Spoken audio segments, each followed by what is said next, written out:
Doctor साहब बोलो बोलो। देखी ना हमारे बेटिया तो खाने नहीं के खा।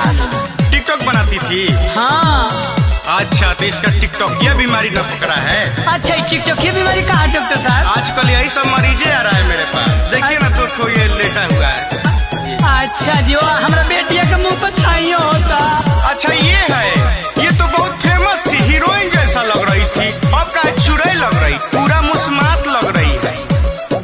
टेंशन में बैठल भी छौड़ी खाना नहीं खे खाता हो, बड़ा कहत रलुआ ये टिकटॉक स्टार। टेंशन में बैठल भी छौड़ी खाना नहीं खे खाता हो, टिकटॉक भी बंद भइल, कुमार में भइल मुस्मात हो। अभी मैं इसको ठीक कर रहा हूँ। टेंशन में बैठल भी छौड़ी खाना नहीं खे खाता हो, टेंशन में बैठल भी छौड़ी खाना नहीं खे खाता हो। ये लग रहा है कि आटा कम और डाटा ज्यादा खाई है।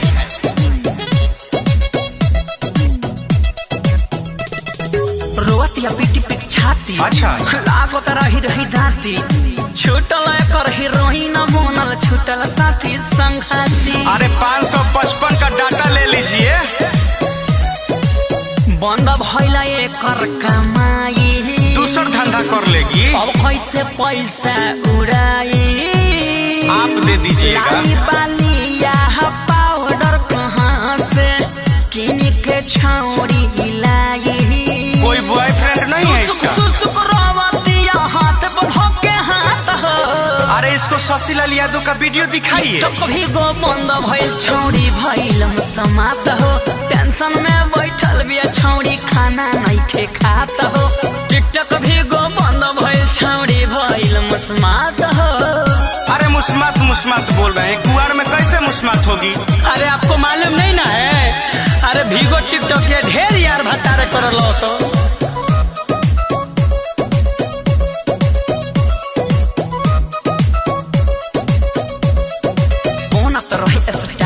ओहो गोइल अब बेकार। अच्छा जी। टिकटॉक पे 10 गो भीगो पर है यार। वो तो है ये, हमरो लड़कवा इसका फैन है।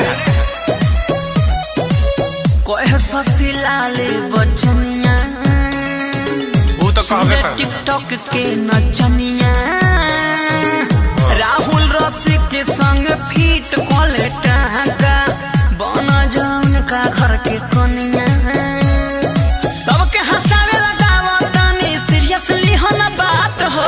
अरे ये तो मजाक है।